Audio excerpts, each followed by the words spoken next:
Hey there, grand rising to you. This is Ronnie, the Healthy Life Coach. I just want to touch bases with you guys and let you know that I'm here for you. I'm encouraging you. We all have a history. We all have been through some things, and unfortunately, we're all going through a crisis within this pandemic. Some of us have crisis on top of crisis, but just know that this crisis does not define you. There's lots of angry people around. There's lots of narcissists. And they've been from the beginning of time, believe it or not. And for me, I'm going to share a little bit of my personal life and my personal experiences with people that are, narcissistic or have narcissistic behaviors. They care nothing about you. And where I went wrong, I try to view them as quote unquote a normal person, someone that thinks like me, someone that's like me. I'm a person that has a really good heart. In my past, I've doubted my instinct. My gut feeling would tell me something. I'd be like, oh no, Veronica, you're just being, negative, or you're being too harsh.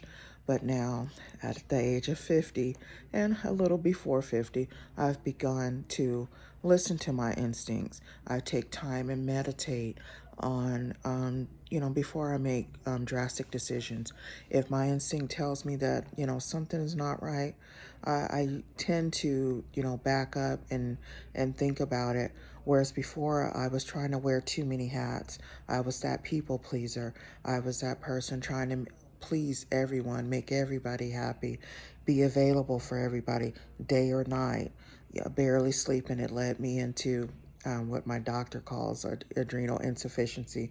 Some of us know as adrenal fatigue. Um, Early on in my marriage to my kid's father, there were signs that things weren't right, but I just I doubted those instincts, but I should have known, if I had taken a little bit more time and really, as they say, look deep before you leap. If I had looked at the family interactions, if I had looked at the criminal history and why, and the repeated criminal history, if I had looked at, what they shared and what they didn't share. Um, Unfortunately, it took 40 something years before some of his own child abuse came out. Um, there's different um, dynamics that I really should have considered.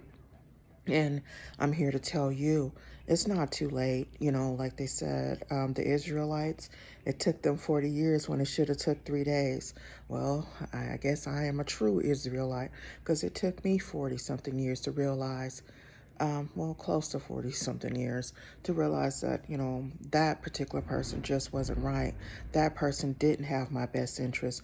And no matter what, the false hope or, oh, yes, I'm open to counseling. Oh, yes, I love our kids, but yet you have nothing but negative criticism for us. Everything's okay for a hot minute. And then you look around and it's like, whoa, where did this come from? Well, what did we do wrong? Or we're sitting at home on edge, not knowing, okay, when is he going to flip out? And for no reason. But actually, there was a reason. He was abused as a child. He was, pointed out of the 11 children, for complexion issues, being the darkest child. A lot of different things. I don't think in the 60s and 70s they may have had a diagnosis for ADHD. So being labeled that bad child, being bounced around school to school, which led, eventually to juvenile hall. It led to jail. It led to prison. And if I really, took more time to look at like, wow, this person is going back and forth to jail and prison. This person's 59 and still on parole. There were signs. But of course, you're thinking, oh, you're believing, what that person is telling you. Oh, I took these classes. Oh, I want to change. But like the good old saying is, actions speak louder than words. And they truly do. And I'm just here to, share a little bit of insight of my life. You know, yes, I'm trying to hold it together. As a breast cancer survivor, as, a domestic violence survivor, October is a special month for me. And by the grace of God, I'm still here.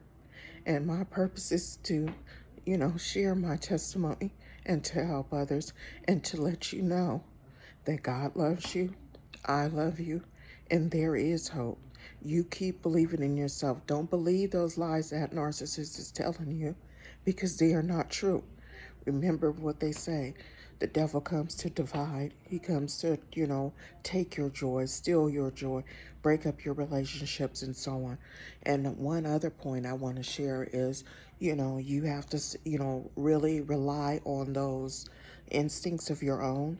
You have to rely on what you're seeing, those actions, because every time you let that narcissist back in your life, you're letting Satan back in your life. And guess what? That narcissist is bringing 7 more demonic entities with them. And we are strong and we can do all things with God. But why invite that chaos into your life? And you get too many of those demonic spirits building up on you. It starts to wear on you. It causes mental health issues, anxiety, depression, weight gain. You may not resort to alcohol or drugs, but you may rely on food to try to bring you some comfort. You begin to shrink in your confidence, and you don't want to go out. You're feeling embarrassed, you're feeling ashamed. Don't be embarrassed. Don't be ashamed. Have that courage to make a change. Make that change for yourself. Make that change for your children. Your children will support you. They will admire you for having the strength. Reach out, but plan your exit. Because once a narcissist knows that they're being cut off or that you're on to their game, they can be very revengeful. And some of them, combined with other mental health issues, it can be very dangerous. So plan your exit. Get help. Um, you know, the best thing you can do is minimize your interactions. It doesn't pay to argue with them at all, because all they're going to do is turn that around. It's always going to be your fault. It's always going to be something you did. Oh, I did this because you were doing this. Oh, I cheated because you were acting like a bee, or you weren't handling your womanly duties. There's always an excuse. Oh, I'm gonna go to counseling. Oh, well, I went and the counselor quit. I don't have a problem. I don't need to go. You're the one with the problem. There's always an excuse. And you, like I said, you keep letting that person back in. You're letting in 7 more demonic spirits. You're putting 7 more demonic spirits over your family, over your household, over your children. And I know your children come before any thing of Satan, because Satan is nothing but a liar. So you tell Satan to get behind you, and you move forward and you learn from this. You are no less than a person because of this. It's unfortunate that that person saw a way to manipulate you. They saw that you were a good person. They saw that maybe you weren't maybe as street savvy as they were. But guess what? That they have to answer to God. So don't you try to issue out revenge, because they're expecting it. They're expecting you to do something. And guess what? All they're going to do is turn around. Oh, she crazy. Or, oh, he's crazy. Or, you should expect that out of her or him. Oh, they're just crazy. Or, they gaslight you all through the relationship. Always, having you second guess yourself. Oh, well, maybe I did say something like that. Maybe I did do that. Maybe I did give out that impression. No, you know within yourself, you know that you're not crazy. And you just, at this point, you got to have that courage, muster up that courage. And sometimes you have to do like me, do it afraid. No matter what, you can't worry about, oh, well, what are they going to do? Um, and so on. Be safe, be wise. But you have to move on with your life and know that this is shaping you into your purpose. I love you. God loves you. Have a blessed day.